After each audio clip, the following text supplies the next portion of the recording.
මම සාදරයෙන් පිළිගන්නවා මගේ YouTube channel එකට.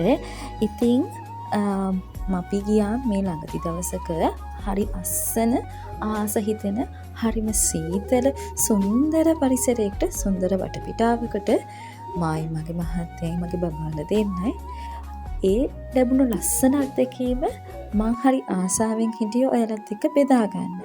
ඉතින් මේ ලස්සන අත්දැකීම බෙදා ගන්නකොට ඉතින් මට මතක් වෙනවා ඒ සුන්දර පරිසරයේ ඇඟට දැනෙන සීතල සුළඟ.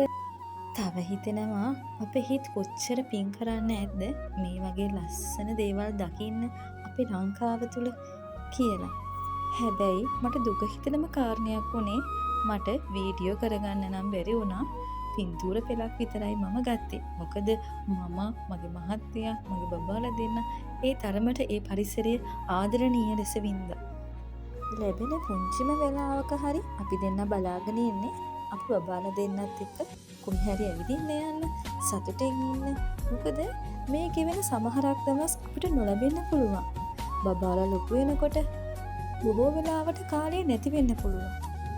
මොන දේවල් වෙනවද කියලාත් අපිට හිතා ගන්න බෑනේ. ඉතින් හොඳම දේ තමයි මේ ගෙවෙන දවස් මේ ගෙවෙන මොහොතවත් අපි ආදරෙන් අපේ දරුවොත් එක්ක මේ ගෙවෙන්නයි. එහෙනම් තවත් මොහොතක ආදරණීය හමු වෙනතුරු සුබ දවසක් ඔයාලා හැමෝටම.